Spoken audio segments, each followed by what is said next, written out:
പിതാവിന്റെയും പുത്രന്റെയും പരിശുദ്ധാത്മാവിന്റെയും നാമത്തിൽ ആമേൻ. പരിശുദ്ധ അമ്മേ, അമ്മേ പരിശുദ്ധമേ, ദൈവമാതാവേ, കൃപാസനത്തിലൂടെ ഞങ്ങൾക്കും ഞങ്ങളുടെ ദേശത്തിനും അമ്മ മധ്യസ്ഥം തേടി തന്ന എല്ലാ അനുഗ്രഹങ്ങൾക്കും കൃപകൾക്കും ഞങ്ങളിപ്പോൾ ഹൃദയം നിറഞ്ഞ നന്ദി പറയുന്നു.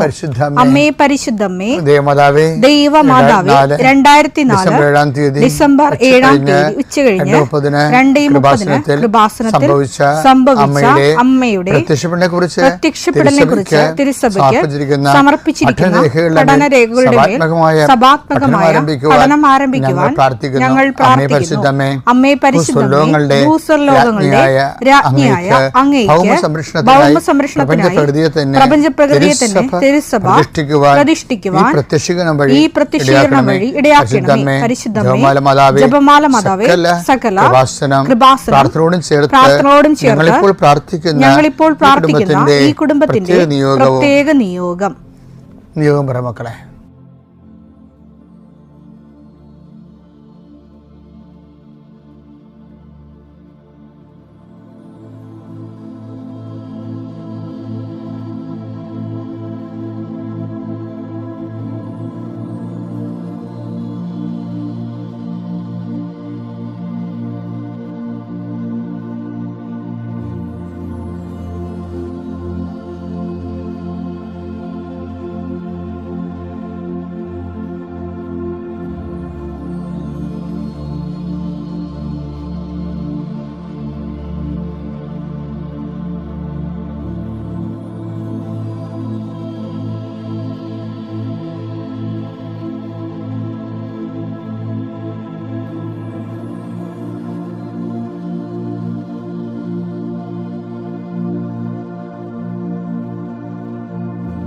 അമ്മയുടെ പ്രത്യക്ഷീകരണത്തിന്റെ ഈ അനുഗ്രഹവേളയിൽ ഞങ്ങൾക്ക് സാധിച്ചു തരുവാൻ കനിയണമേ. ആമേൻ. വിശ്വാസ പ്രമാണം.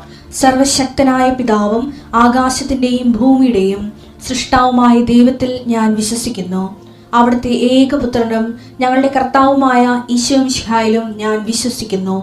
ഈ പുത്രൻ പരിശുദ്ധാത്മാവിനാൽ ഗർഭസ്ഥനായി കന്യകാമറിയത്തിൽ നിന്ന് പിറന്ന് പൊന്തിയോസ് പീലാത്തോസിന്റെ കാലത്ത് പീഡകൾ സഹിച്ച് കുരിശിൽ തറയ്ക്കപ്പെട്ട് മരിച്ച് അടക്കപ്പെട്ട് പാതാളങ്ങളിൽ ഇറങ്ങി മരിച്ചവരുടെ ഇടയിൽ നിന്ന് 3-ാം നാൾ ഉയർത്ത് സ്വർഗത്തിലേക്ക് എഴുന്നള്ളി സർവശക്തിയുള്ള പിതാവായ ദൈവത്തിന്റെ വലതുഭാഗത്തിരിക്കുന്നു. അവിടെ നിന്ന് ജീവിക്കുന്നവരെയും മരിച്ചവരെയും വിധിക്കുവാൻ വരുമെന്നും ഞാൻ വിശ്വസിക്കുന്നു. പരിശുദ്ധാത്മാവിലും ഞാൻ വിശ്വസിക്കുന്നു. വിശുദ്ധ കത്തോലിക്കാ സഭയിലും പുണ്യവാന്മാരുടെ ഐക്യത്തിലും പാപങ്ങളുടെ മോചനത്തിലും ശരീരത്തിന്റെ ഉയർപ്പിലും നിത്യമായ ജീവിതത്തിലും ഞാൻ വിശ്വസിക്കുന്നു. ആമേൻ. സ്വർഗ്ഗസ്ഥനായ ഞങ്ങളുടെ പിതാവേ, അങ്ങയുടെ നാമം പൂജിതമാകണമേ.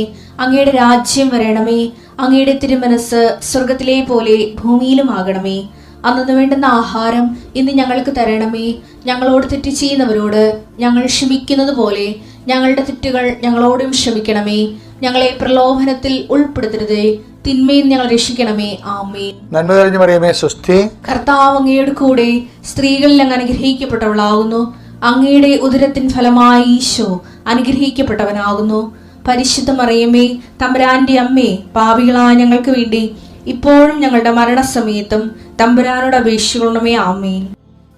കർത്താവിന്റെ ഉന്നതമായ നാമത്തിന് സ്വസ്ഥം ചെയ്യുന്നു.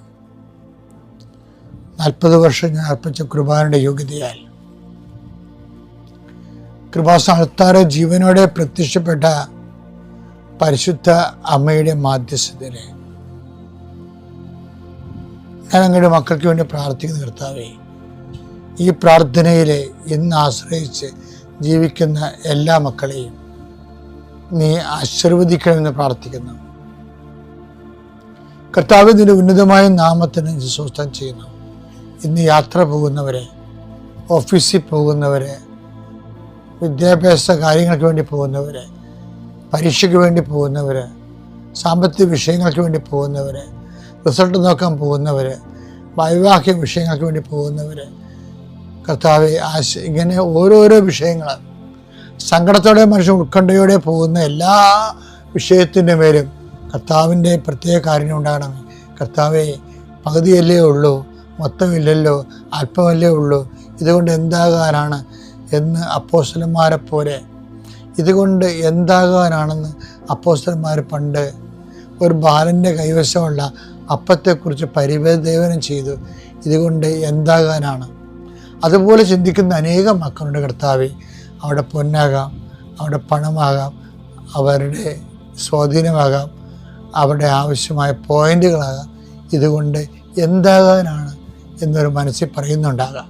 അങ്ങനെ പറയുന്ന എല്ലാവരെയും അതിൻ്റെ കൂടെ കർത്താവിൻ്റെ ചൈതന്യം കൂടി കൂട്ടിക്കൊണ്ട് അതിനെ അതിജീവിക്കാനുള്ള കൃപ അവർക്ക് നൽകണം പ്രാർത്ഥിക്കുന്നു. Lord, infuse your spirit, infuse your spirit of power and grace. Thank you, Jesus. പ്രഭാഷകൻ 23:19. മനുഷ്യനെ മാത്രമേ അവൻ ഭയപ്പെടുന്നുള്ളൂ. കർത്താവിന്റെ കണ്ണുകൾ സൂര്യനേക്കാൾ 10,000 മടങ്ങ് പ്രകാശമുള്ളതാണെന്ന് അവൻ അറിയുന്നില്ല.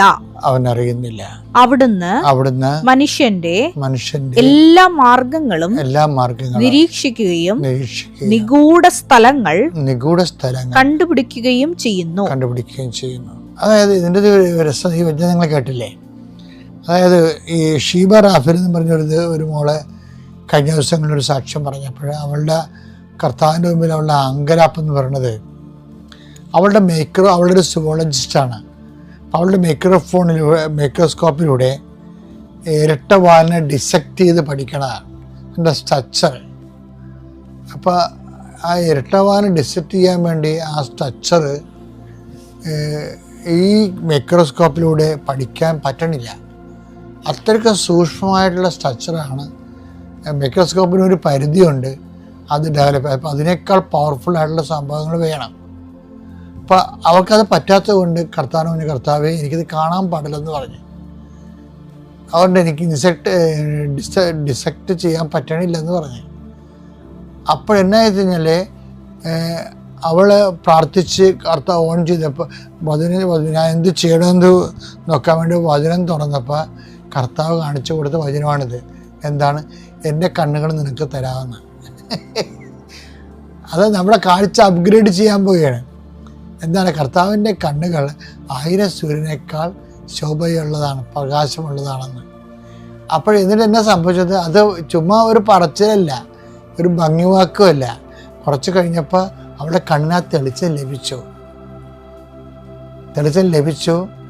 അതേ സെയിം മൈക്രോസ്കോപ്പ് വെച്ച് തന്നെ സെയിം ഇൻസെക്റ്റിനെ ഭംഗിയായിട്ട് ഡിസെക്റ്റ് ചെയ്യാൻ കഴിഞ്ഞു. ഇത് കേട്ടപ്പോൾ എനിക്ക് ഭയങ്കര ഇൻട്രസ്റ്റ് തോന്നി. കാര്യം അതായത് നമ്മുടെ ഓരോ കഴിവുകേടുണ്ടല്ലോ, ഈ കഴിവുകേട് അത് കർത്താവിൻ്റെ അടുത്ത് ഇത് വെച്ച് നമ്മുടെ നിസ്സഹായാവസ്ഥ പറഞ്ഞു കഴിഞ്ഞാൽ എവിടെയാണ് ഈ കഴിവുകേട് അത് ദൈവം റെക്ടിഫൈ ചെയ്തിട്ട് വചനത്തിലൂടെ റെക്ടിഫൈ ചെയ്തിട്ടുണ്ട് എന്ന് നമ്മളോട് പറയും. ഭയങ്കര രസമായ കർത്താവിൻ്റെ കാര്യം. ഇതൊക്കെ കേട്ടപ്പോൾ എന്താണെന്നറിയോ, എനിക്കിങ്ങനെ കുറേ അനുഭവങ്ങൾ നേരത്തെ ഉണ്ടായിട്ടുണ്ട്. എന്തോ ആവലാദികളും ഏത് അവസ്ഥയിലും കർത്താവ് നിനക്ക് വേണ്ടി ചെയ്യും. അതുകൊണ്ടാണ് ഞാൻ എപ്പോഴും നിങ്ങളോട് പറയണത്, നിങ്ങൾ കർത്താവുമായിട്ടുള്ള ബന്ധം ക്രമീകരിക്കാൻ. നിങ്ങളിപ്പോൾ ഓരോ പ്രശ്നങ്ങൾ ഉണ്ടാകുമ്പോഴല്ലേ കർത്താവുമായിട്ടുള്ള ബന്ധങ്ങളെ ഒരു പ്രാധാന്യമായിട്ട് വരണത്. പ്രശ്നങ്ങളൊന്നും ഇല്ലെങ്കിൽ ആധ്യാത്മിക ജീവിതം അത്ര കണ്ട് വലിയ പ്രാധാന്യം നമുക്ക് തോന്നത്തില്ല. അതാണ് എൻ്റെ കുഴപ്പം. അതായത് ഒരു പ്രശ്നങ്ങളും ഇല്ലെങ്കിലും ദൈവത്തോടുള്ള ബന്ധം പട്ടണക്കാരെ പോലെയുള്ള പരിപാടിയാണ്. യുദ്ധങ്ങളൊന്നും ഇല്ലെങ്കിലും ഏത് സമയത്തും പീരങ്കിയും അതുപോലെ തന്നെ മോട്ടോർ തോക്കുകളും എല്ലാം മിസൈലുകളെല്ലാം ലോഞ്ച് ചെയ്യാൻ പറ്റിയ ഒറ്റ ബട്ടണിൽ ലോഞ്ച് ചെയ്യാൻ പറ്റുന്ന പാകത്തിൽ ഫെഡാഫെഡായിരിക്കണം. അങ്ങനെ ഒരു റിലേഷനാണ്. ഇപ്പോൾ ഒരു ഇഷ്യൂ ഉണ്ടായപ്പോൾ പണ്ട് ഈ ഞങ്ങളുടെ വീടിൻ്റെ അടുത്ത് വേറെ ഒരു വളരെ പ്രായം ചെന്നൊരു അമ്മച്ചി താമസിച്ചിരുന്നു. അവർക്ക് വലിയ വിദ്യാഭ്യാസമൊന്നുമില്ല. അന്നത്തെ കാലമല്ലേ, എൻ്റെ കുഞ്ഞുനാളിലുള്ള കാര്യമാണ്. അപ്പം ഈ തുലാമാസത്തിലും അതുപോലെ തന്നെ ജൂൺ മാസത്തിലൊക്കെ കർക്കിടക മാസത്തിൽ ആദ്യത്തെ മഴ പെയ്യുമ്പോൾ ഇടിവെട്ട് വരും. അപ്പോൾ ഇടിവെട്ടൊക്കെ ഞങ്ങളുടെ പറമ്പിൽ ഇടിക്കണ ഞാൻ കണ്ടിട്ടുണ്ട്, ഇന്ന് കത്തണത്. പിറ്റേ ദിവസം രാവിലെ എഴുന്നേറ്റ് നോക്കുമ്പോൾ തെങ്ങിൻ്റെ അണ്ടൊക്കെ കരിഞ്ഞു പോയിട്ട് കാണും. അപ്പോൾ അങ്ങനെയൊക്കെ ഉള്ള ഒരു ടൈം അപായമാണ്. ഏത് സമയത്തും പെരക്കിട്ട് വന്ന് ഇടിക്കുക. അപ്പം അങ്ങനെ ഉള്ള സമയത്ത് ഇവർ പ്രാർത്ഥനാ പുസ്തകം ഇങ്ങനെ പെരയുടെ അന്ന് മുടലപ്പെരയ അതിൻ്റെ ഉള്ളിൽ വെച്ചിട്ടുണ്ട്. അത് അവർ ഇടക്കൊന്നിടക്കൊന്നും പ്രാർത്ഥിക്കത്തില്ല. ഇടിവിട്ട് വരുമ്പോൾ എടുത്തിട്ട് വരമേ ഗണമേ എന്നും പറഞ്ഞൊരു പഴയ പാട്ട് പാടുവരും. വേറെ ഒന്നും പാടത്തില്ല. എന്താണെന്ന് ഇന്നും എനിക്കറിയത്തില്ല. പക്ഷെ എന്നാലും പിന്നെ അടുത്ത കൊല്ലം ഇടിയിട്ട് വരുമ്പോൾ ഞാൻ പറയും, ചേച്ചി ഇപ്പം അമ്മച്ചി ഇപ്പം ആ പാട്ട് പാടുമെന്ന് പറയും. അതാ സംഭവം. ഇപ്പം ഇടിവെട്ട് വരുമ്പോൾ ഉള്ള പാട്ടാണെങ്കിൽ അത് പ്രശ്നാധിഷ്ഠിതമാണ്. അങ്ങനെ നമുക്ക് ദൈവമായിട്ട് റിലേഷൻസ് മെയിൻറ്റെയിൻ ചെയ്യാൻ പറ്റത്തില്ല. എല്ലാ സമയത്തും ഏത് സമയത്ത് യുദ്ധം സംഭവിക്കുക എന്നുള്ള രീതിയിൽ പട്ടാളക്കാർ ഒരുങ്ങിയിരിക്കണ പോലെ ഒരു ജാഗ്രത ജീവിതമാണ് എപ്പോഴും അഭികാമ്യം. നീതി കുറച്ച് അടുപ്പമുണ്ട്. കാര്യം സത്യസന്ധമായിട്ടാണ് ചെയ്യണത്. ഒക്കട്ടെ കിട്ടിയ കുട്ടി പോയ ചട്ടി എന്ന് പറഞ്ഞല്ല ചെയ്യണത്. അതാണ് വിശ്വാസ പ്രമാണം ചൊല്ലിയിട്ടാണ് ഇവിടെ കൊടുക്കുന്നത്. കൊടുക്കുമ്പോൾ ഒരു ദിവസം സ്വപ്നത്തിൽ ഇവിടെ പറഞ്ഞിരിക്കുന്ന കാര്യത്തിൽ ഇവർക്ക് തന്നെ ഇത്തിരി സംശയമുണ്ട്. അതാണ് പ്രശ്നം. അതാ അമ്മ പറയണത്. സ്വപ്നത്തിൽ അവ ഉടമ്പടി പറഞ്ഞിരിക്കുന്ന കാര്യത്തിൽ അവൾക്ക് തന്നെ സംശയമുണ്ട്. എന്താ സംശയം? അവൾ പറഞ്ഞ എന്താ പറയുക, അത്രയും സാധനമാണ് ഉടമ്പടി വെച്ചിരിക്കുന്നത്. കാര്യം PSCയുടെ 400 സ്കൂളുണ്ട് പരീക്ഷയുടെ. PSCയുടെ 400 സ്കൂളുണ്ട് പരീക്ഷയുടെ. അപ്പോൾ ഇവിടെ മാതാവിനോട് പറഞ്ഞിരിക്കുന്നത്, നീ എനിക്ക് ജോലി തരുമെന്ന് നീ എനിക്ക് തരുമെന്ന് ഞാൻ മനസ്സിലാക്കണമെങ്കിൽ നിൻ്റെ ഒരു കൈയൊപ്പ് ഈ അലോട്ട്മെൻറ്റിൽ ഉണ്ടാകണം. ഇവർക്ക് ഉടമ്പടിക്കാരൊക്കെ അവരുടെ വർക്ക് സത്യസന്ധമാണെങ്കിൽ അവർക്ക് എങ്ങനെയും ദൈവത്തോട് സംസാരിക്കാൻ പറ്റും. ചിലർക്ക് വാ വിളിക്കുമ്പോൾ തന്നെ വാ മൂടടാന്ന് മാതാവ് പറയും. എന്താ കാര്യം? വർക്ക് സത്യസന്ധമല്ല. അതുകൊണ്ടാണ് ഇവളിങ്ങനെയൊക്കെ ചെയ്യണത്. വെയിലത്ത് നിന്ന് പോയി വിശ്വാസപ്രമാണം ചൊല്ലിയിട്ടാണ് പത്രം കൊടുക്കുന്നത്. അപ്പോൾ മാതാവ് എന്നിട്ട് ഇവക്ക് ഉടമ്പടി വെച്ച വിഷയത്തെക്കുറിച്ച് ഇവർക്ക് സംശയമാണ്. എന്താ കാര്യം? ഞാനത് മാതാവിനോട് പറയണ സംഭവം ശരിയല്ല. തന്നെയല്ല, എന്താ ശരിയല്ലാത്ത വന്നൊരു കാര്യം, കേരളത്തിൽ 400 സ്കൂളിലെ പരീക്ഷാ സെൻ്ററുണ്ട്. ഇപ്പം ഇവിടെ മാതാവിനോട് പറഞ്ഞിരിക്കണത്, നീ എനിക്ക് ജോലി തരുമെങ്കിൽ നീയാണ് തരണമെന്ന് എനിക്കറിയണം. അതിനെന്ത് ചെയ്യണം? ഞാൻ പഠിച്ച സ്കൂളിൽ പരീക്ഷ വെക്കണമെന്ന്. ഞാൻ പഠിച്ച സ്കൂളിൽ തന്നെ എനിക്ക് പരീക്ഷ വെക്കണം. അപ്പോൾ എനിക്ക് മനസ്സിലാകും നീ എനിക്ക് ജോലി തരും. തന്നെയല്ല, അപ്പോഴേ ഇവിടെ പറയും, ഞാനങ്ങനെ മാതാവിനോട് പറഞ്ഞത് ശരിയല്ല, പക്ഷേ എനിക്ക് അങ്ങനെ പറയാൻ തോന്നുന്ന അത്രയും സ്വാതന്ത്ര്യമായ ആളിന്. അതാണ് വിഷയം, അത്രയും സ്വതന്ത്രമാണ്. അപ്പോൾ അതുകൊണ്ട് ഇപ്പോൾ പരീക്ഷ വന്നപ്പോൾ എന്ത് ചെയ്ത്, അവൾ പഠിച്ച സ്കൂളിൽ തന്നെ പരീക്ഷ വെച്ച്. അതാണ് വിഷയം. അതായത് അവൾ അവസാനം പഠിച്ചിറങ്ങിയ സ്കൂളിൽ അവളുടെ വീട്ടിൽ നിന്ന് കുറച്ച് പോയാൽ മതി, അവിടെ തന്നെ അവൾക്ക് പരീക്ഷ വെച്ച് കൊടുത്തു. അപ്പോൾ നിങ്ങൾ ഓർക്ക് ഞാനീ പറഞ്ഞത് മാതാവിനിങ്ങനെ വട്ടം വരെ വെച്ച് എൻ്റെ തലയിരിക്കണ പരിപാടികളെല്ലാം നേടിയെടുക്കുക, അങ്ങനെയല്ല. ഈ ഒറ്റപ്പെട്ട സംഭവം ഇങ്ങനെ ജനറലൈസ് ചെയ്യേണ്ട കാര്യമില്ലെന്ന് എനിക്കറിയാം. പക്ഷേ ഈ ഹൃദയശുദ്ധിയുള്ളവരെങ്ങനെയാണ് ദൈവത്തെ കാണുന്നതെന്ന് ഞാൻ നിങ്ങളോട് പറയുകയാണ്. അവരുടെ ഭാഗം കറക്റ്റാണ്. അവരുടെ ഭാഗം കറക്റ്റായിട്ട് അവർ ചെയ്യണത്. അപ്പോഴും മാതാവ് പറയും, നീ സ്വപ്നത്തെ പ്രത്യക്ഷപ്പെട്ട് പറയും, നീ ഉടമ്പടി വൃത്തിയായിട്ട് ചെയ്തോ, നീ പറയണ കാര്യങ്ങൾക്ക് ഒരു മാറ്റമില്ല, ഞാൻ ചെയ്തു തരുമെന്ന്. നീ പറയണ കാര്യങ്ങൾക്കൊരു മാറ്റമില്ല. പിന്നെ പറഞ്ഞിരിക്കുന്ന കുറച്ച് കട്ടിയുള്ള പരിപാടിയാണ്. കാര്യം പിൻവാതിൽ ഇവന് ഇടയ്ക്ക് ആൾക്കാർ ഉന്തി കയറ്റേണ്ടതും അവസാന റാങ്കിൽ വരുന്ന ആൾക്കാർക്ക് ജോലി കിട്ടാതിരിക്കണതൊക്കെ PSCയുടെ ഒരു ആൾക്കാരുടെ കണ്ണുനീരാണ്. അപ്പോൾ ഇവർ എനിക്കിത് കിട്ടാതെ ജീവിക്കാൻ പറ്റത്തില്ല. നീ നോക്കിയേ, മാതാവിനോട് പറയും, നീ നോക്കിയേ, 10 രൂപയാണ് ഞാൻ ഈ പാവപ്പെട്ടവർക്ക് കൊടുക്കണത്. കാര്യം എന്താ? ഞാൻ പോലും വീട്ടുകാരുടെ ചിലവിലാണ് ജീവിക്കണത്, എനിക്ക് വരുമാനമില്ല.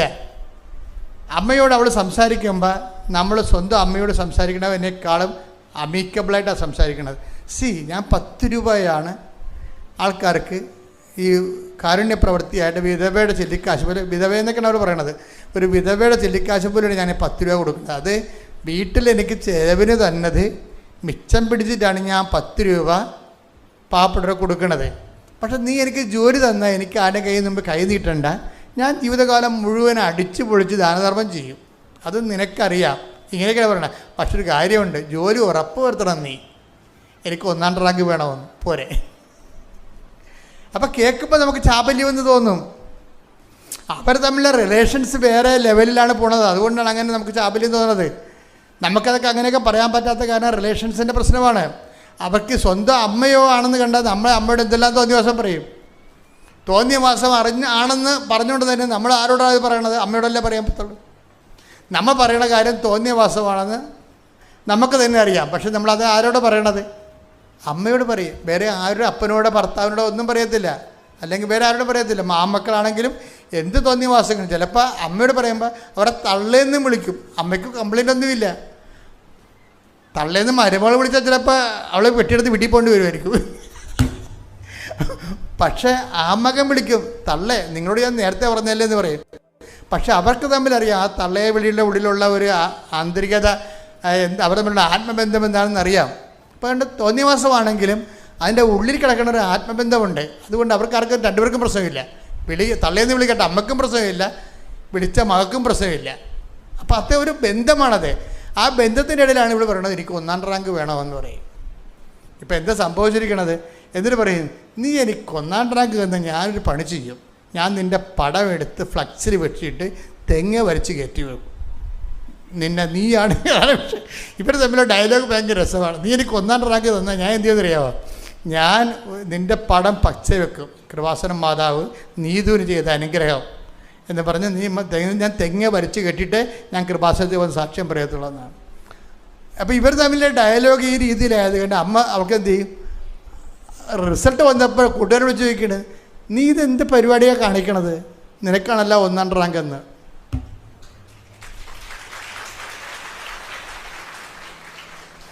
അതായത് അത് ആ രീതിയിലൊരു ഉടമ്പടിയിലൂടെ അമ്മയുമായിട്ട് ആ ഒരു ബന്ധത്തിലായിരിക്കും.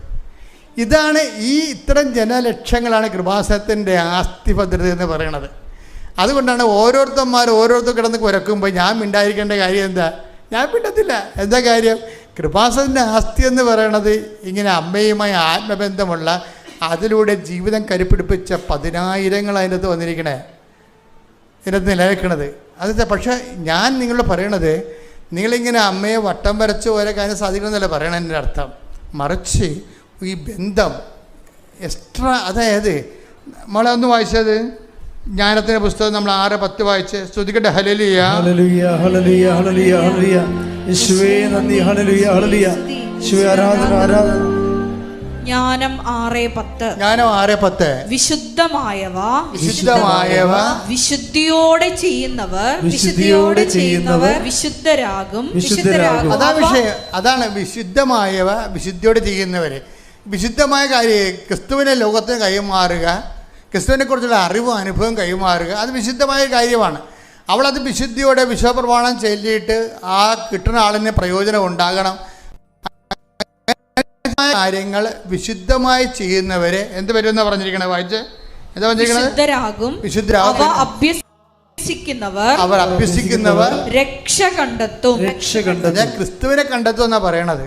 ഈ പറയുന്ന കാര്യം വിശുദ്ധിയോടെ ചെയ്തു കഴിഞ്ഞാൽ എന്ത് പറ്റും?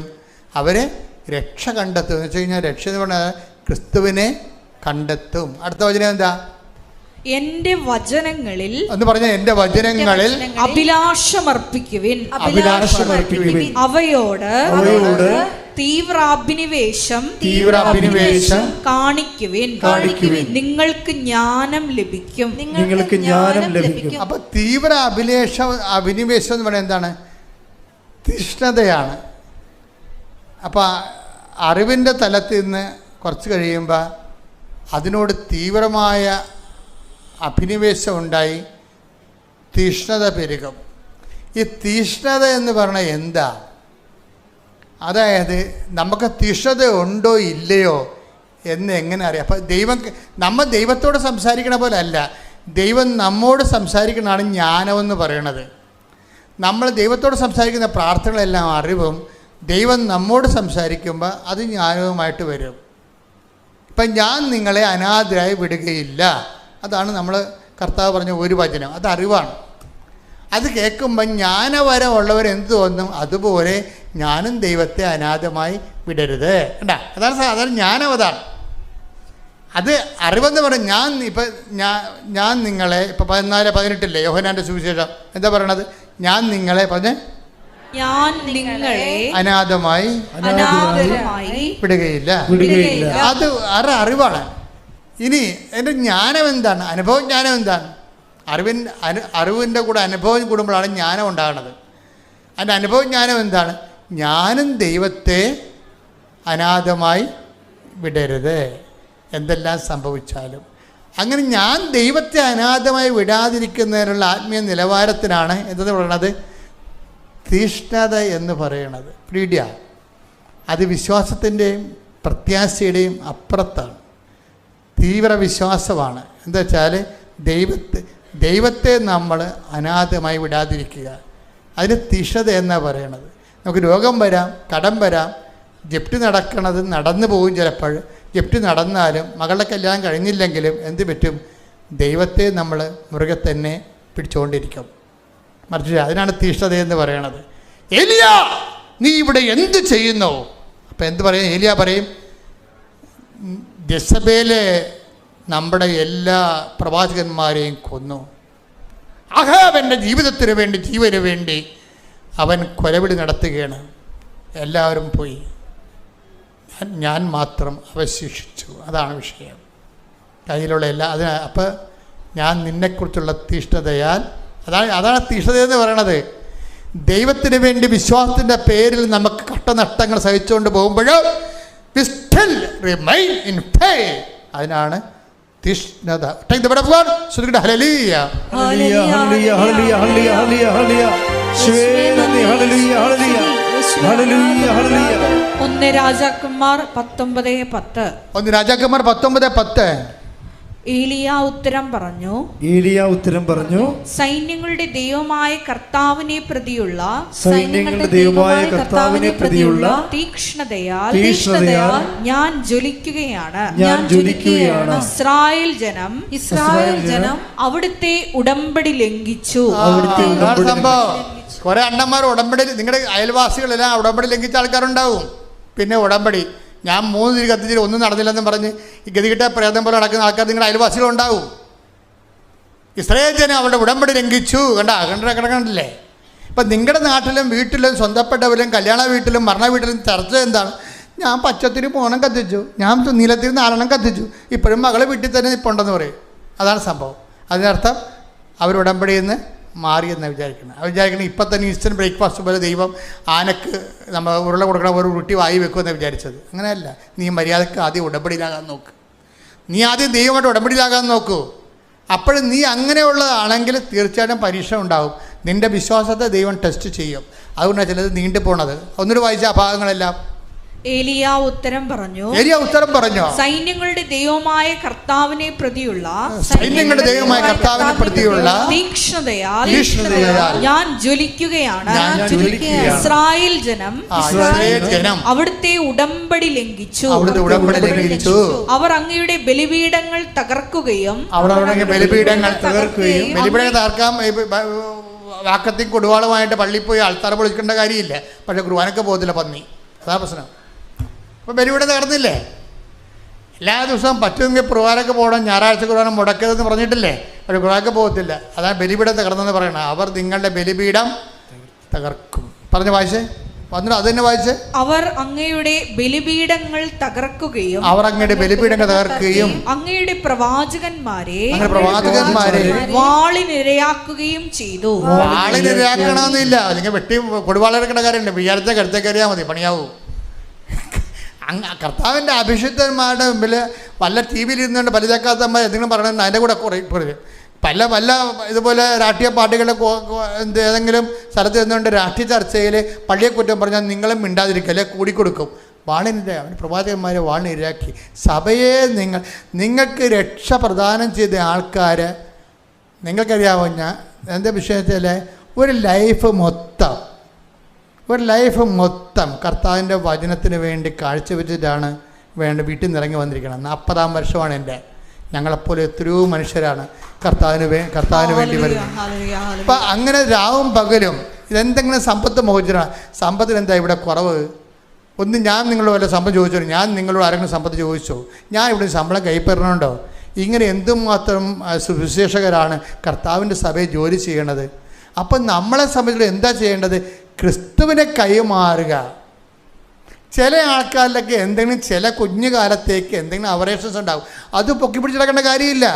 സത്യസന്ധമായ വിശ്വാസിയാണ് നീയെങ്കിൽ സഭയിൽ വിശുദ്ധിയോടെ ജീവിക്കാൻ വേണ്ടി എല്ലാവർക്കും വേണ്ടി സാക്ഷികൾക്ക് വേണ്ടി നീ പ്രാർത്ഥിച്ചുകൊണ്ട് തീഷ്ണമായി പ്രാർത്ഥിക്കണം. ആൾക്കാർ ബലിപീഠം തകർക്കും, അഭിഷിക്തരെ വാളിനിരയാക്കും. അപ്പോഴെന്ത് ചെയ്യും? നമ്മളെന്ത് ചെയ്യും? ഇപ്പം ഏരിയ എന്താ പറയണമെന്ന് നോക്കിയേ. ഏരിയ എന്താ പറയണത്? ഞാൻ മാത്രമേ നീ ചിലപ്പോൾ ഉടമ്പടി നിൻ്റെ ഭാഗത്ത് നിൻ്റെ പ്രദേശത്ത് നീ മാത്രമായിരിക്കും ഇപ്പോഴും കൃപാസനത്തിൽ വരികയും ഉടമ്പടി ജീവിക്കുകയും ചെയ്യുന്നത്. മറ്റുള്ളവരെല്ലാം തൽക്കാലത്തേക്ക് എന്തെങ്കിലും നക്കാപ്പിച്ച് കിട്ടാൻ വേണ്ടി വന്നിട്ട് അവരത് നടക്കണം. അവരുടെ ഫ്രോഡ് തരം ദൈവം മനസ്സിലാക്കിയപ്പോഴേ ആ വാതിലടച്ചപ്പോൾ അവർ പോയി. Why we should take them as our model? അവരെന്തിനാണ് നമ്മുടെ മോഡലാക്കണത്? നമ്മളെ മോഡൽ. ഇപ്പം ഏലിയ എന്താ? ഏലിയ ആരെയും മോഡലാക്കിയില്ല. ഏലിയ പറയണത് എന്താണ്? ഞാൻ മാത്രം ഉടമ്പടിയിൽ അവശേഷിച്ച് കൈയടിക്കട്ടെ, ശ്രദ്ധിക്കട്ടെ. അതിനാണ് തീഷ്ണത എന്ന് പറയണത്. അതിനാണ് തീഷ്ണത എന്ന് പറയണത്. എല്ലാം ദൈവത്തിനെതിരെ വരികയും വിശ്വാസത്തിനെതിരെ വരികയും വിശ്വാസം വിട്ടുപോവുകയും ചെയ്യുമ്പോൾ, ഭർത്താവ് വിട്ടുപോയി, മകളെ വിട്ടുപോയി, മകൻ വിട്ടുപോയി. അപ്പോൾ ഓരോരുത്തരും വിട്ടുപോകുമ്പോൾ ചിലപ്പോൾ അമ്മ മാത്രം വീട്ടിൽ നിൽക്കും, ഒരു ഏക വ്യക്തിയായിട്ട് വിശ്വാസന്. ചിലപ്പോൾ വീട്ടിലൊരു അമ്മ മാത്രം. ആ വീടിന് ദൈവം തീടാത്തതിൻ്റെ കാരണം നീ ഒറ്റൊരുത്തിയാണ് കാരണം. അപ്പോൾ എല്ലാവരും ചിലപ്പോൾ വിശ്വാസം വിട്ടുപോകും. വിശ്വാസം നിലനിൽക്കുക എന്ന് വെച്ചാൽ എൻ്റെ ദൈവദാനമാണത്. അത് ദൈവദാനമാണ്. അപ്പം അതുകൊണ്ട് തന്നെ ദൈവദാനം. അപ്പം ഒരു ഏലിയ എന്താ പറയുക? ഒന്നിനു വായിച്ചത്? സൈന്യങ്ങളുടെ ദൈവമായ കർത്താവിനെ പ്രതിയുള്ള തീക്ഷ്ണതയാൽ ഞാൻ ജ്വലിക്കുകയാണ്. ഇസ്രായേൽ ജനം അവിടുത്തെ ഉടമ്പടി ലംഘിച്ചു. അവർ അങ്ങയുടെ ബലിപീഠങ്ങൾ തകർത്തു. അങ്ങയുടെ പ്രവാചകന്മാരെ വാളിനിരയാക്കുകയും ചെയ്തു. ഞാൻ മാത്രമേ ശേഷിച്ചിട്ടുള്ളൂ. Praise the Lord. അതിനാണ് തീഷ്ണതയെന്ന് പറയണത്. എല്ലാം വിശ്വാസത്തിന് എല്ലാവരും വിശ്വാസത്തിനെതിരെ നിൽക്കുമ്പോഴും ഞാൻ ഒറ്റ ആളായിട്ട് വിശ്വാസത്തിന് വേണ്ടി പൊരുതുമ്പോൾ അതിനാണ് തീഷ്ണതയെന്ന് പറയണത്. തീഷ്ണതയ്ക്ക് എന്താ സംഭവിക്കണത്? അടുത്ത നമ്മുടെ തീഷ്ണയുടെ പുസ്തകം വായിച്ചേ, ജ്ഞാനം വായിച്ചേ, 6:11 വായിച്ചേ. ശ്രദ്ധിക്കട്ടെ.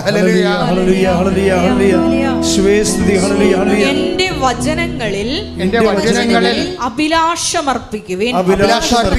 അവയോട് തീവ്രാഭിനിവേശം കാണിക്കുവിൻ. നിങ്ങൾക്ക് ജ്ഞാനം ലഭിക്കും.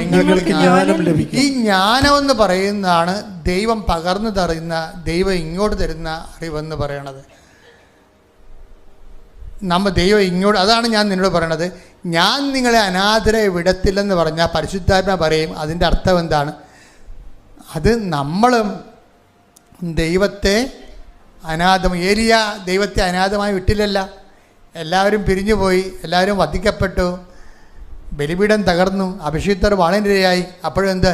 ദൈവത്തെ വിട്ടുപിരിയാതെ ദൈവത്തെ ഏറ്റുപറഞ്ഞുകൊണ്ട് ഏലിയ നിൽക്കുന്നുണ്ടെങ്കിൽ അതിൻ്റെ പേരാണ് തീഷ്ണത.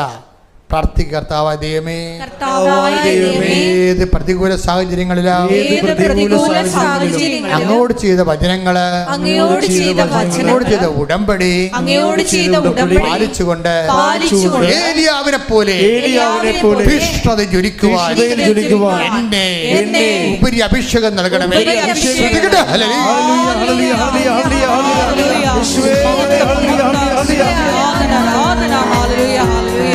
ദേവപിതാവേ നന്ദി, ദേവപിതാവേ മഹത്വം, ദേവപിതാവേ ആരാധന. ഹല്ലേലൂയ.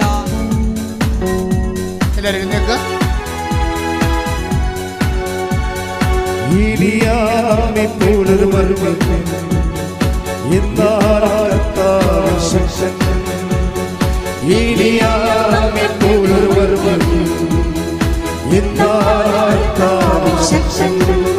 സ്വർഗമാണ്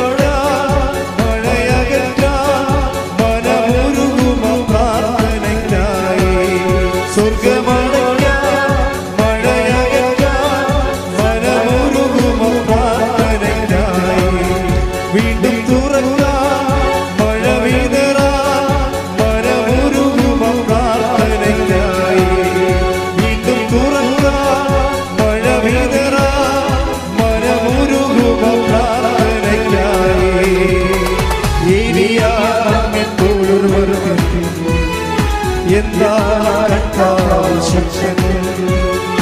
ഏലിയാവിനെ പോലെ ഒരുവർക്ക് എന്നാണ് ശക്തൻ.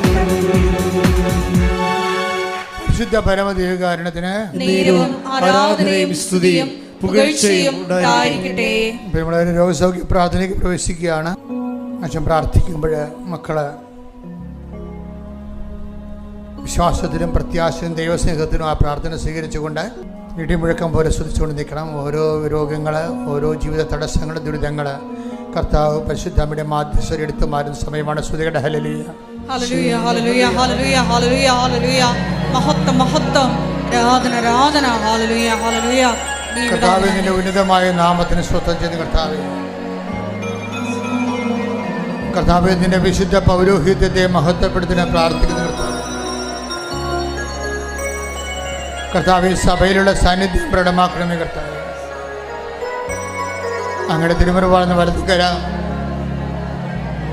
അനുഗ്രഹത്തിന് വലതുകര, പരിശുദ്ധ അമ്മ കൃപാസനത്താറ് ജീവനോടെ പ്രത്യക്ഷപ്പെട്ട പരിശുദ്ധമ്മയുടെ മാധ്യസ്ഥത്തിലെ ഓരോ മകൻ്റെ മേലും വെക്കണമെന്ന് പ്രാർത്ഥിക്കുന്ന, ഓരോ മകളുടെ മേലും വെക്കണമെന്ന് പ്രാർത്ഥിക്കുന്ന ഗർഭിണികളെ ആശീർവദിക്കണമേ, മക്കളില്ലാത്തവരെ ആശീർവദിക്കണമേ, മാർഗരോഗികളെ ആശീർവദിക്കണമേ. ഉച്ച മുതൽ ഉള്ളംകാൽ വരെ കർത്താവിൻ്റെ രക്തം പടരട്ടെ എന്ന് പ്രാർത്ഥിക്കുന്ന കർത്താവ് സ്വർഗം തുറക്കണമേ. എലിയാവിൻ്റെ പ്രാർത്ഥനയെ പ്രസാദിച്ചുകൊണ്ട് സ്വർഗം തുറന്നുകൊണ്ട് കർത്താവ് മഴ പെയ്ച്ചതുപോലെ അനുഗ്രഹത്തിൻ്റെ മഴ പെയ്തിറങ്ങട്ടെ എന്ന് പ്രാർത്ഥിക്കുന്ന അനുഗ്രഹത്തിൻ്റെ മഴ, മാതാവിൻ്റെ പ്രത്യക്ഷ ഗണത്തിൻ്റെ വാഗ്ദാനമായ അനുഗ്രഹത്തിൻ്റെ മഴ ഓരോ മകൻ്റെ മേലും മകളുടെ മേലും അങ്ങ് കർത്താവെ ആഞ്ഞു വീശണമെന്ന് പ്രാർത്ഥിക്കുന്നു. കർത്താവെ, കൊടിയക്കാറ്റടിക്കണമേ, ആത്മക്കാറ്റാൽ അങ്ങയുടെ അഭിഷേകം ചെയ്യണമെന്ന് പ്രാർത്ഥിക്കുന്നു.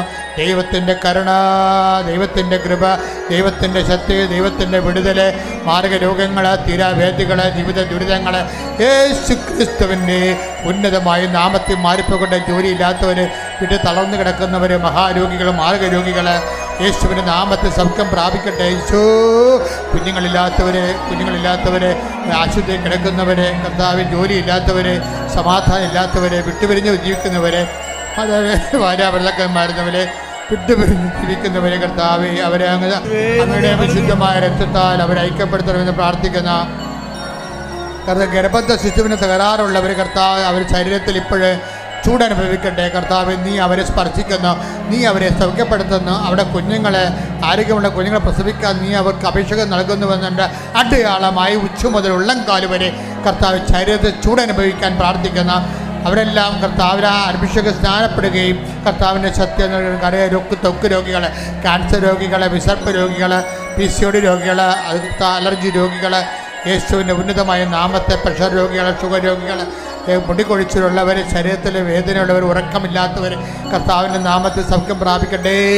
കർത്താവിൻ്റെ ശക്തി വെക്കട്ടെ. എൻ്റെ കർത്താവിൻ്റെ ഉന്നതമായ നാമത്തിൽ സഭയുടെ വികൃത ജോലിയില്ലാത്തവർ, പഠനങ്ങളുടെ പരീക്ഷകൾ പരാജയപ്പെട്ടവർ കർത്താവ്, ഒരു തരത്തിൽ ഇനി മുന്നോട്ട് പോകാൻ ആവശ്യമില്ലാതെ എന്ത് ചെയ്യണമെന്ന് അറിയാതെ വിഷമിച്ച് ജീവിക്കുന്നവർ കർത്താവ്, ഒരു മറുപടി ഇല്ലാതെ വിഷമിക്കുന്നവർ കർത്താവ്, എല്ലാം തെലഞ്ഞല്ലോ എന്ന് വിചാരിച്ചുകൊണ്ട് ഇനി മുന്നോട്ട് പോകാൻ പറ്റത്തില്ലോ എന്ന് വിചാരിച്ചുകൊണ്ട് കണ്ണീരടക്കിക്കൊണ്ട് ജീവിക്കുന്ന മക്കളെ കർത്താവെ, ആത്മഹത്യയെക്കുറിച്ച് ചിന്തിക്കുന്നവരുടെ മേൽ ഇപ്പോൾ അവർ തുടരണമെന്ന് പ്രാർത്ഥിക്കുന്നു. അവിടെ ജീവിതത്തെ കർത്താവ് യൂട്ടേൺ എടുപ്പിക്കണം പ്രാർത്ഥിക്കുന്നു. എൻ്റെ കർത്താവിൻ്റെ ഉന്നതമായ നാമത്തിൽ സഭയുടെ അധികാരം 39 വർഷം ഞാൻ അർപ്പിച്ച കൃപാന്റെ യോഗ്യതയാൽ കൃപാസ്ഥാനത്താറ് ജീവനോടെ പ്രത്യക്ഷപ്പെട്ട പരിശുദ്ധ അമ്മയുടെ മധ്യത്തിൽ അത്താറയിൽ നടന്ന 10,000 ആരാധന ശക്തിയാൽ മാർഗരോഗങ്ങള്, തീരാവേദികള്, ദുരിതങ്ങള്, തടസ്സങ്ങള് യേശുവിന്റെ നാമത്തില് മാറിപ്പോകട്ടെ, സൗഖ്യമാകട്ടെ.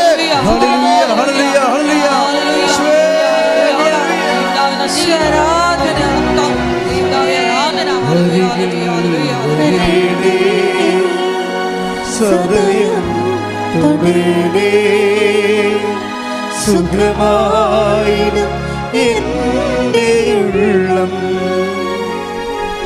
അരികിൽ വരേണേ സദയം തൊടേ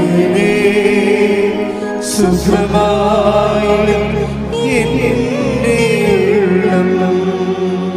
എല്ലാവരും സമാപനാശീർവാദ സമയമാണ്. മൗനമായി പ്രാർത്ഥിക്കുക. നിങ്ങളുടെ ജീവിത ആവശ്യങ്ങൾക്ക് ഓൺലൈനിലുള്ളവർ, ഇവിടെയുള്ളവരും ഇപ്പോൾ മൗനമായി പ്രാർത്ഥിക്കുക. മാതാവിൻ്റെ മധ്യസ്ഥതയിൽ കൃപാസനമ്മയുടെ പ്രത്യക്ഷീണത്തിൻ്റെ യോഗ്യതയാൽ പ്രാർത്ഥിക്കുക.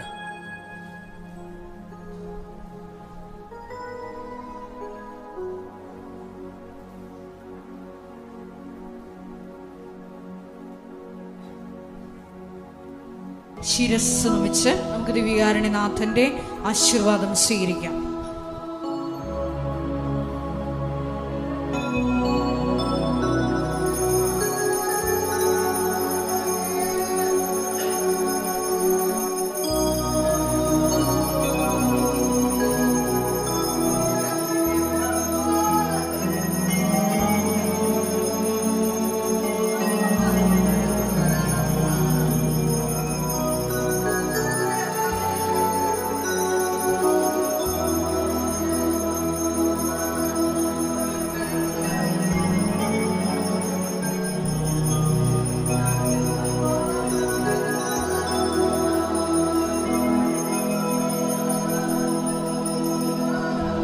പരിശുദ്ധ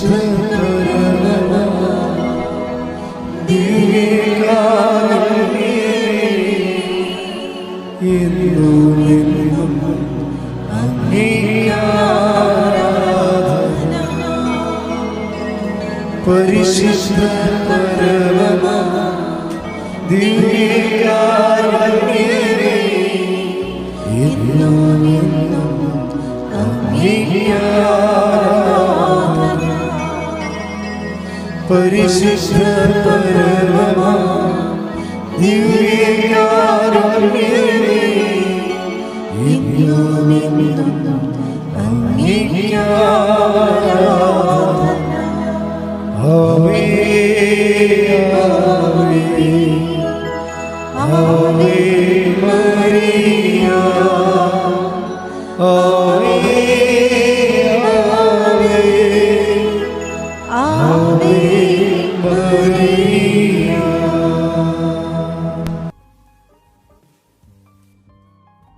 അജിൻ ജോസഫ്.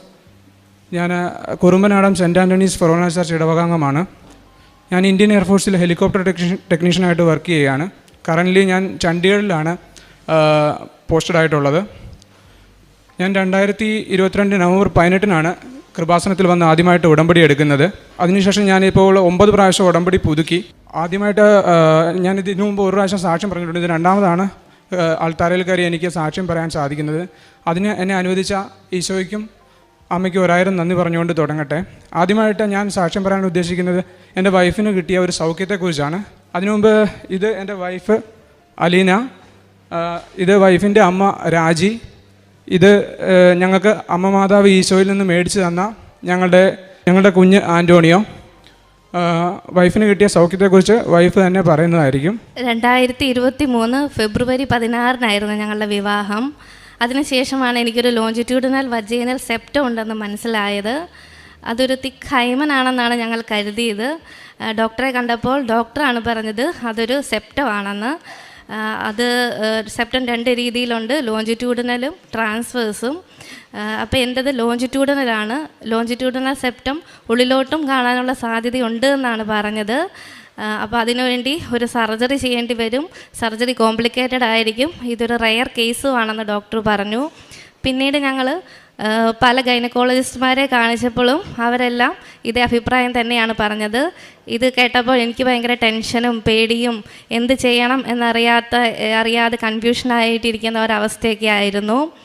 ഹസ്ബൻഡ് വിവാഹത്തിന് മുമ്പ് തന്നെ ഉടമ്പടിയിലായിരുന്നു. ഫെബ്രുവരി 28 ഉടമ്പടി പുതുക്കിയപ്പോൾ എൻ്റെ ഈ രോഗസൗഖ്യവും നിയോഗം വെച്ചിരുന്നു. അമ്മയും ഇതേ രോഗസൗഖ്യ നിയോഗം വെച്ച് ഉടമ്പടി എടുത്തിരുന്നു. സ്കാനിങ്ങിന് പോകുമ്പോഴും ഹോസ്പിറ്റലിൽ ഡോക്ടറെ കാണാൻ പോകുമ്പോഴും ഒക്കെ ഉടമ്പടി കാശ് രൂപ എൻ്റെ കയ്യിലുണ്ടായിരുന്നു. അതുപയോഗിച്ച് ഞാൻ പ്രാർത്ഥിക്കുന്നുണ്ടായിരുന്നു. ഉടമ്പടി തൈലം ഉടമ്പടി തൈലം ഉപയോഗിച്ച് കുരിശ് വരച്ച് പ്രാർത്ഥിക്കുന്നുണ്ടായിരുന്നു. സ്കാനിങ് ചെയ്തപ്പോൾ ഈ സെപ്റ്റം ഉള്ളിലോട്ടില്ല എന്ന് അറിയാൻ സാധിച്ചു. അത് ഞങ്ങൾക്ക് അമ്മ ഈശോയിൽ നിന്ന് വാങ്ങിത്തന്ന ഒരു വലിയൊരു അനുഗ്രഹവും വലിയൊരു ആശ്വാസവുമായിരുന്നു. ദിവസവും ഞാനും ഹസ്ബൻഡും ലൂക്ക 1:37 ദൈവത്തിനൊന്നും അസാധ്യമല്ല, ലൂക്ക 1:45 കർത്താവ് അരുൾ ചെയ്ത കാര്യങ്ങൾ നിറവേറുമെന്ന് വിശ്വസിച്ചവൾ ഭാഗ്യവതി, ഈ 2 വചനങ്ങൾ ചൊല്ലി പ്രാർത്ഥിക്കുന്നുണ്ടായിരുന്നു. ഹസ്ബൻഡ് നാട്ടിലില്ലായിരുന്നു. ഞങ്ങൾ ഫോൺ വഴിയാണ് ഞങ്ങളുടെ പ്രാർത്ഥനകളൊക്കെ ചെയ്തിരുന്നത്. അതിനുശേഷം ഇങ്ങനത്തെ കോംപ്ലിക്കേറ്റഡ് സർജറിയൊക്കെ ചെയ്യുന്നത് CMC വെല്ലൂരാണെന്ന് ഞങ്ങൾ അറിഞ്ഞു. അങ്ങനെ ഞങ്ങൾ ഏപ്രിൽ 14 CMC വെല്ലൂർ ചെന്നു. CMC വെല്ലൂർ ചെന്ന് ഡോക്ടർ ലില്ലി വർഗീസിനെ കണ്ടു. ഡോക്ടർ ഞങ്ങൾ പ്രാർത്ഥിച്ചതുപോലെ തന്നെ നല്ല ദൈവവിശ്വാസമുള്ള നല്ല എക്സ്പീരിയൻസ് ഉള്ള ഒരു ഡോക്ടറായിരുന്നു ഡോക്ടർ ലില്ലി വർഗീസ്. ഡോക്ടർ നോക്കിയിട്ട് പറഞ്ഞു, ഇത് സെപ്റ്റം ഒന്നും അല്ല, ഇതിന് സർജറി, ഞങ്ങൾ എന്താണോ പ്രാർത്ഥിച്ചത് അത് തന്നെയാണ് ഡോക്ടറുടെ അടുത്തു നിന്ന് ഞങ്ങൾക്ക് കേൾക്കാൻ സാധിച്ചത്. ഇത് സെപ്റ്റം ഒന്നും അല്ല, ഇതിന് സർജറിയുടെ ഒന്നും ആവശ്യമില്ല, ഇത് ഒരു ത്രെഡ് ചെയ്യുന്ന വേദന. അപ്പം ഞാൻ ചോദിച്ചു, ഇത് അപ്പം വേദന എടുക്കുകയല്ലേ എന്നൊക്കെ ചോദിച്ചു. അപ്പോൾ ഡോക്ടർ പറഞ്ഞു, ഇല്ല, ഒരു ത്രെഡ് ചെയ്യുന്ന വേദന എടുക്കുകയുള്ളൂ, ഇത് ഞാൻ ക്ലിയർ ചെയ്ത് തരാം, സർജറിയുടെ ഒന്നും ആവശ്യമില്ല, ലോക്കൽ അനസ്തേഷ്യയുടെ ഒന്നും ആവശ്യമില്ല എന്ന് പറഞ്ഞു. അതിനുശേഷം ഡോക്ടർ പറഞ്ഞു പിറ്റേ ദിവസം ഏപ്രിൽ 15-ാം തീയതി ഹോസ്പിറ്റലിൽ വരാൻ പറഞ്ഞു. അന്ന് ഓപ്പറേഷൻ OP ഡേ അല്ലാഞ്ഞിട്ട് പോലും ഡോക്ടർ ഒരു ദൈവിക ഇടപെടൽ എന്നോണം ഡോക്ടർ രാവിലെ ഞങ്ങളോട് ചെല്ലാൻ പറഞ്ഞു. അങ്ങനെ ഞങ്ങൾ ഏപ്രിൽ 15-ന് രാവിലെ ഹോസ്പിറ്റലിൽ വീണ്ടും ചെന്നു. ഡോക്ടർ കോംപ്ലിക്കേറ്റഡ് പ്രൊസീജിയർ ഒന്നും ഇല്ലാതെ ജസ്റ്റ് ഒരു ബാൻഡ് പോലെ മാത്രം ഉള്ളായിരുന്നു, അത് കട്ട് ചെയ്ത് അത് ക്ലിയർ ചെയ്ത് തന്നു. ലോക്കൽ അനസ്തീഷ്യയുടെ ഒന്നും ആവശ്യമില്ല, എനിക്കൊരു ഉറുമ്പ് കടിക്കുന്ന പോലും വേദനയും എടുത്തില്ലായിരുന്നു. സെപ്റ്റം മാതാവ് ജസ്റ്റ് ഒരു ബാൻഡ് പോലെ ആക്കി തന്നു. ഇത് അമ്മ മാതാവ് ഈശോയിൽ നിന്ന് വാങ്ങിത്തന്ന ഒരു വലിയ അനുഗ്രഹം തന്നെയാണ്. സംഭവിക്കാവുന്ന ഒരു വലിയ അപകടത്തിൽ നിന്ന് ഞങ്ങളെ രക്ഷിച്ചതിന് ഈശോയ്ക്കും അമ്മയ്ക്കും എത്ര നന്ദി പറഞ്ഞാലും മതിയാവില്ല എന്നറിയാം. എങ്കിലും 1 കോടി നന്ദി. തുടർന്ന് ഞങ്ങൾക്ക് കിട്ടിയ അനുഗ്രഹങ്ങൾ എൻ്റെ ഹസ്ബൻഡ് പറയുന്നതായിരിക്കും. ഞങ്ങൾക്ക് വിവാഹം കഴിഞ്ഞിട്ട് 1.5 വർഷമായിട്ടും കുഞ്ഞുങ്ങളാവുന്നില്ലായിരുന്നു. ഞാൻ വിവാഹം കഴിഞ്ഞ് ആദ്യത്തെ ഉടമ്പടി പുതുക്കുമ്പോഴും അത് കഴിഞ്ഞുള്ള പുതുക്കലിലും എല്ലാം കുഞ്ഞാവയ്ക്ക് വേണ്ടി നിയോഗം വെച്ച് പ്രാർത്ഥിച്ചിരുന്നു. അതുപോലെ തന്നെ അമ്മയും കുഞ്ഞാവയ്ക്ക് വേണ്ടി നിയോഗം വെച്ച് പ്രാർത്ഥിച്ചിരുന്നു. പക്ഷേ 1 വർഷമായിട്ടും കുഞ്ഞാവയൊന്നും ആകാത്തതുകൊണ്ട് ഞങ്ങൾ തൃശ്ശൂർ മറിയം ത്രേസ്യ ഹോസ്പിറ്റലിൽ ഡോക്ടർ ഫിൻഡോയെ പോയി കണ്ടു. ഡോക്ടർ നോക്കിയിട്ട് നിങ്ങൾക്ക് കുഴപ്പമൊന്നുമില്ല, പിന്നെ 2 മാസത്തിനുള്ളിൽ കുഞ്ഞാവ ആയിക്കോളും എന്ന് പറഞ്ഞാൽ ഞങ്ങളുടെ സ്പേമിൻ്റെ ഓവത്തിൻ്റെയൊക്കെ ക്വാളിറ്റി ഇമ്പ്രൂവ് ചെയ്യാനുള്ള ടാബ്ലറ്റ്സൊക്കെ തന്നു വിട്ടു. പക്ഷേ 2 പ്രാവശ്യം നോക്കിയിട്ട് ഞങ്ങൾക്ക് 2 മാസം കഴിഞ്ഞിട്ട് ഞങ്ങൾക്ക് ഫലമൊന്നും ഉണ്ടായില്ല. നിരാശപ്പെട്ട് ഞങ്ങൾ 2024 സെപ്റ്റംബർ 5-ാം തീയതി ഞാൻ 5-ാം തവണ ഉടമ്പടി പുതുക്കാൻ വേണ്ടി ഇവിടെ വരികയും ഈ നിയോഗം പുതുക്കി പ്രാർത്ഥിക്കുകയും ചെയ്തു. അതിനുശേഷം 2 ദിവസം കഴിഞ്ഞ് വീണ്ടും സെപ്റ്റംബർ 8-ാം തീയതി മാതാവിൻ്റെ പിറവി തിരുനാളിൻ്റെ അന്ന് ഞങ്ങളിവിടെ കൃപാസനത്തിൽ വന്നിട്ട് അമ്മയുടെ നടയിലിരുന്ന് അമ്മയോട് കരഞ്ഞ് പ്രാർത്ഥിച്ചു, അമ്മേ മാതാവേ,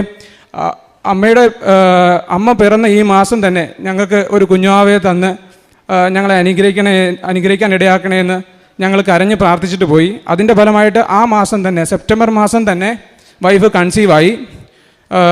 അതുവരെ ഞങ്ങളിങ്ങനെ പ്രഗ്നൻസി കാർഡ് ടെസ്റ്റ് ചെയ്യുമ്പോൾ ഓരോ മാസവും പ്രതീക്ഷയോടെ ഞങ്ങൾ നോക്കുമായിരുന്നു. പക്ഷേ ഡബിൾ മാർക്ക് ഞങ്ങൾക്ക് കാണാൻ സാധിച്ചില്ല.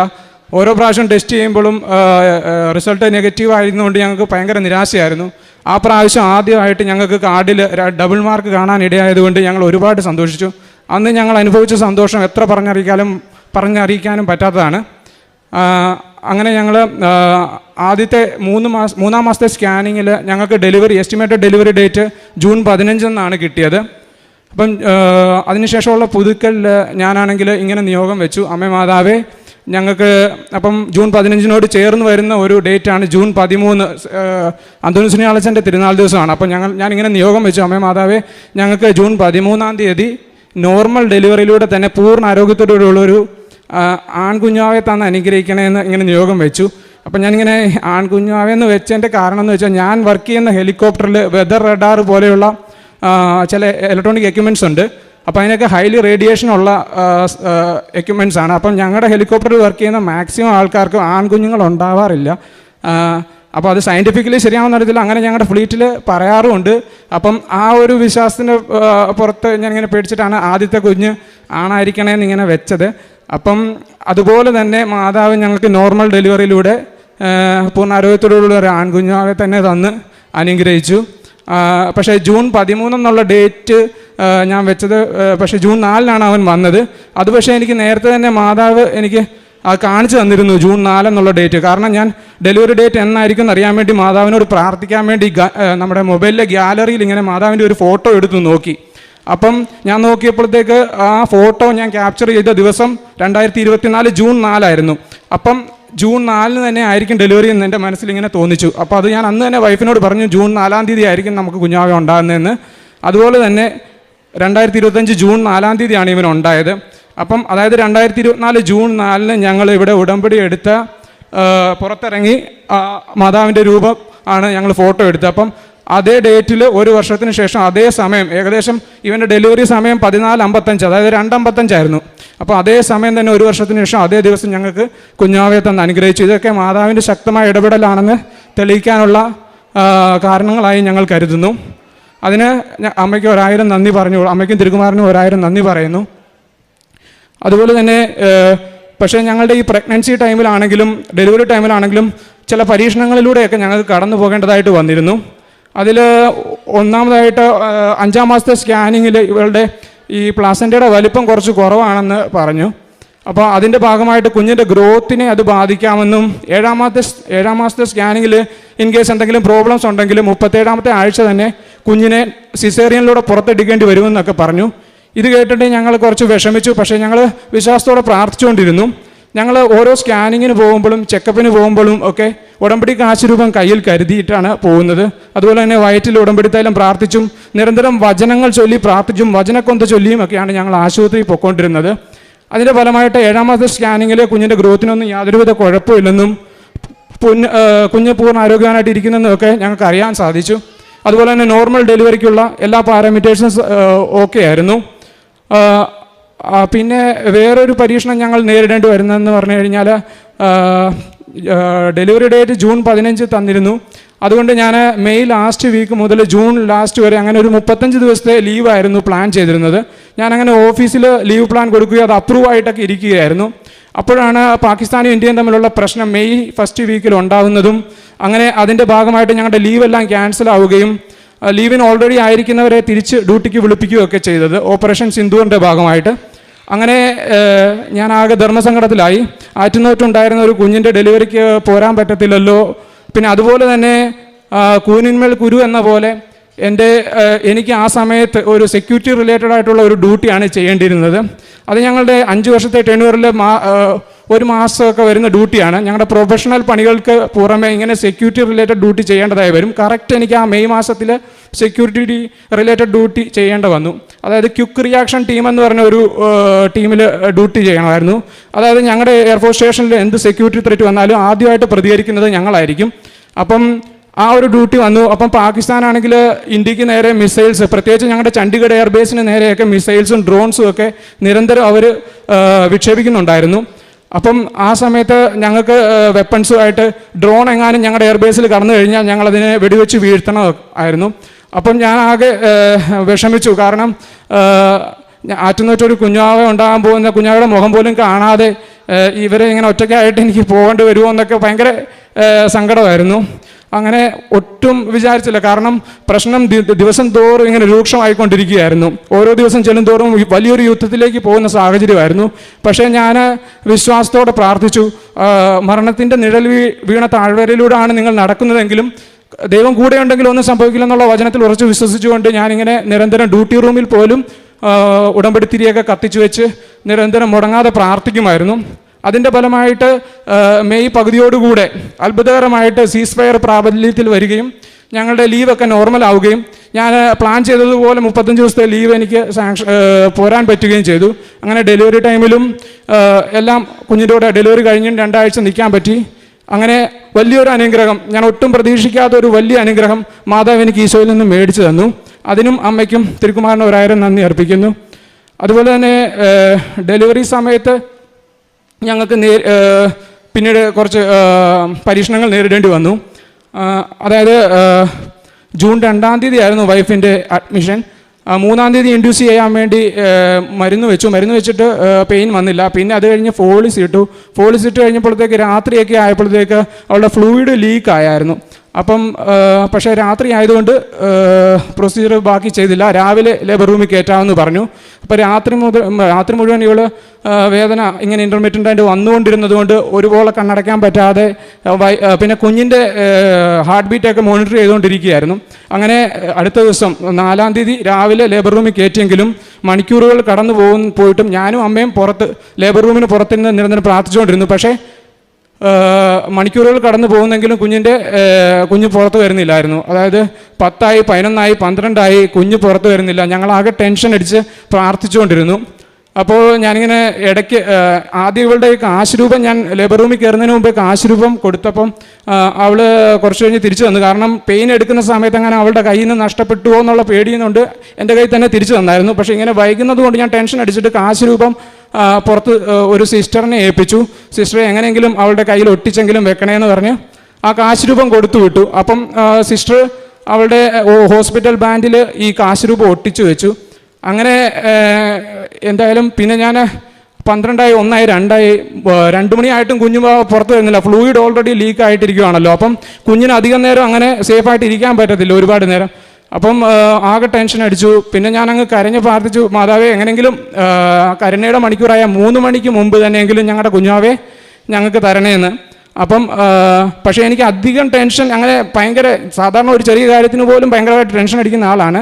പക്ഷേ ഈ ഉടമ്പടിയിലായതുകൊണ്ട് എനിക്ക് ഫീൽ ചെയ്യാൻ പറ്റിയ ഒരു കാര്യം എന്ന് പറഞ്ഞാൽ ഉടമ്പടിയിലായിരിക്കുമ്പം എത്ര വലിയ പ്രശ്നം ഉണ്ടായാലും എന്തോ ഒരു ധൈര്യം ഉള്ളിൽ നിന്ന് വരുന്നതായിട്ട് എനിക്ക് തോന്നിയിട്ടുണ്ട്. ആ ഒരു ധൈര്യം എനിക്ക് ആ സമയത്തും ഉണ്ടായിരുന്നു. അങ്ങനെ വലിയ ടെൻഷൻ എന്തോ മാതാവ് ഇടപെട്ടോളും അത് നടത്തിക്കോളും എന്നുള്ള കുഴപ്പമുണ്ടായിരുന്നു. അല്ലെങ്കിൽ ഞാൻ ആ സമയത്ത് പിടിച്ചു നിൽക്കത്തില്ല. ഭയങ്കരമായിട്ട് ഇത്ര നേരമായി കുഞ്ഞ് ഓൾറെഡി ഫ്ലൂയിഡ് ലീക്കായി, കുഞ്ഞെങ്ങനെയാണോ, കുഞ്ഞിന് എന്തെങ്കിലും പറ്റുമോ, വെളി വരുമ്പോൾ എങ്ങനെ വല്ല നോർമലായിട്ട് കിട്ടുമോ, അങ്ങനെയൊക്കെ ഭയങ്കര പേടിയായിരുന്നു. പക്ഷേ ആ സമയത്ത് കറക്റ്റ് 3:02 അതായത് ഞാൻ കരുണക്കൊന്ത 3 മണിക്ക് എല്ലാം പറ്റുമ്പോഴെല്ലാം 3 മണിക്ക് ചെല്ലാറുണ്ട്. കരുണക്കൊന്ത എടുത്ത ആദ്യത്തെ രഹസ്യം ചൊല്ലാൻ തുടങ്ങിയപ്പോഴേ സിസ്റ്റർ വിളിച്ചു പറഞ്ഞു ആൺകുഞ്ഞാവയാണ്.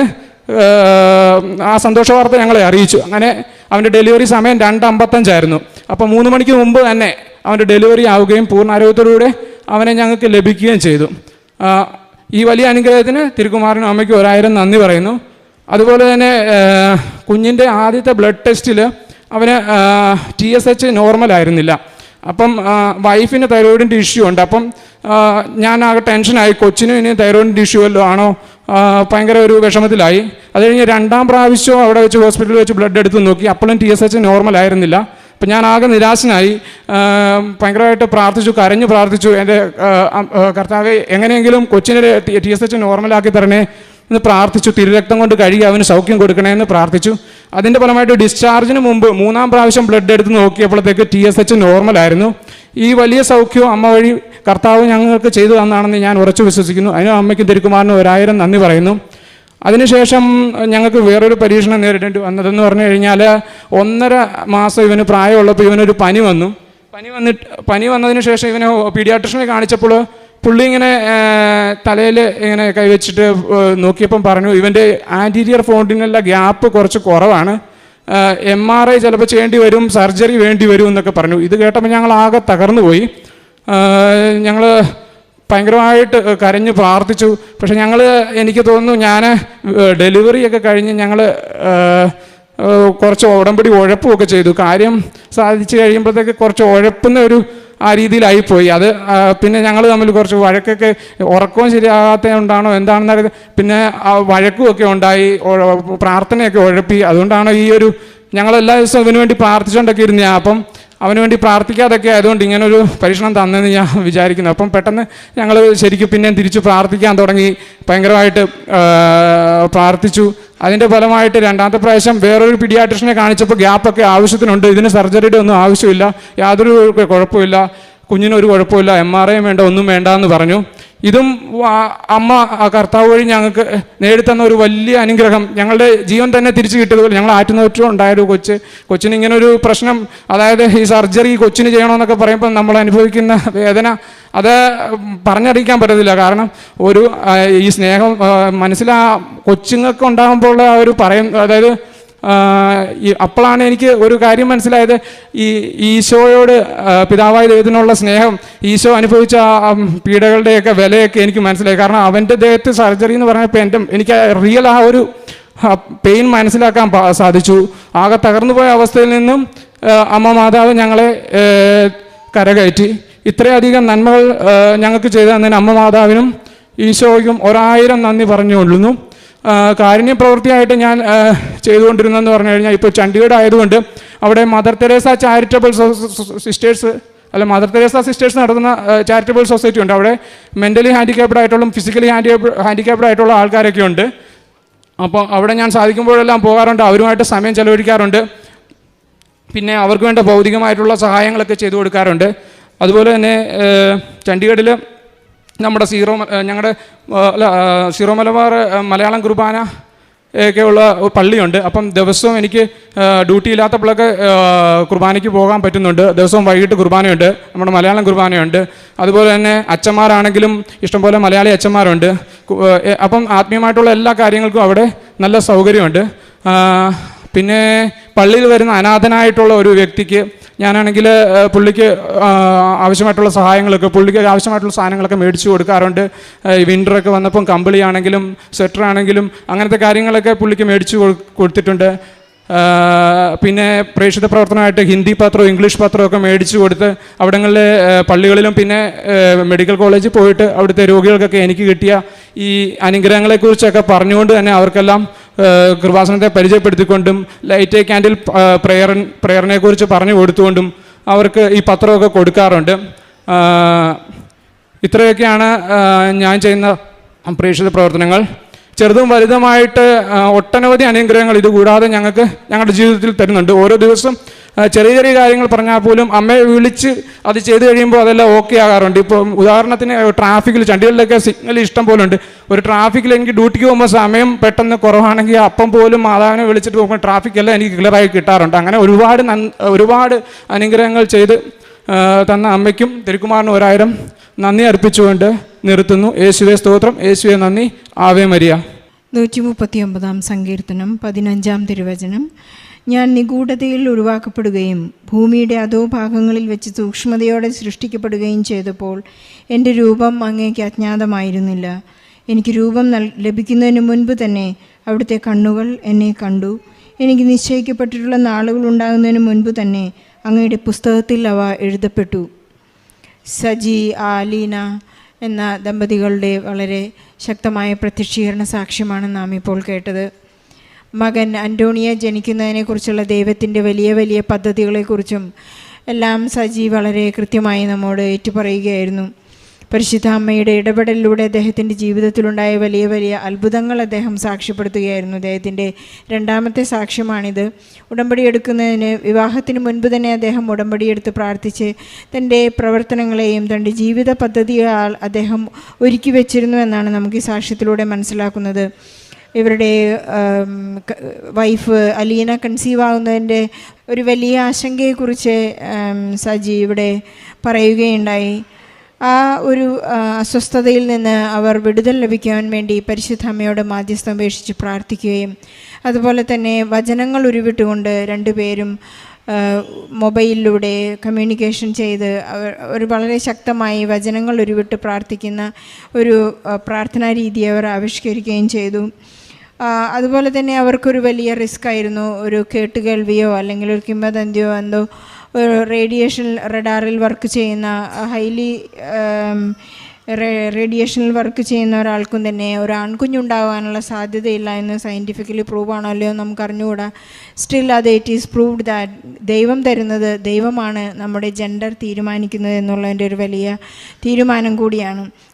സജിക്കത് പ്രൂവ് ചെയ്യണമായിരുന്നു. ദൈവമാണ് ഈ കുഞ്ഞിനെ എനിക്ക് നൽകിയത്, അല്ലാതെ സയൻറ്റിഫിക്കലി ഉണ്ടാകുന്ന യാതൊരു തീരുമാനങ്ങളോ അതിൻ്റെ ആഫ്റ്റർ എഫക്റ്റോ ഒന്നുമല്ല എന്ന് നമുക്ക് വളരെ കൃത്യമായി തരുന്ന ഒരു നല്ല സാക്ഷ്യം കൂടിയാണിത്. അദ്ദേഹം പറയുകയായിരുന്നു, പരിശുദ്ധ അമ്മയുടെ പ്രത്യക്ഷീകരണ സമയത്തോടും ഈശോയുടെ കരുണയുടെ സമയത്തോടും കൂടി കുഞ്ഞ് ജനിക്കാനുള്ളൊരു വലിയ കൃപ അവർക്ക് ലഭിച്ചു.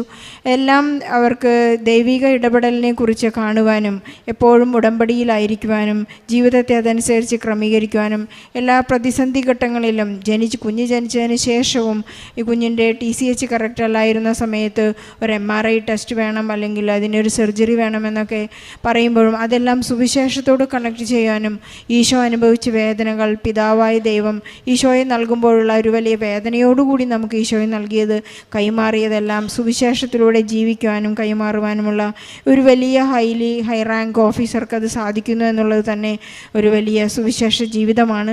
നമുക്ക് ഈ പരിശുദ്ധാമ്മയ്ക്കും ഈശോയ്ക്കും വലിയ അനുഗ്രഹങ്ങൾ നൽകി അന്റോണിയെ ഈ ലോകത്തിലേക്ക് കൊണ്ടുവന്നതിനും ഒരു സാക്ഷിയായി ജീവിക്കുന്നതിനെ കുടുംബത്തെ സഹായിച്ചതിനും ഈശോയ്ക്കും പരിശുദ്ധാമ്മയ്ക്കും നല്ലൊരു കൈ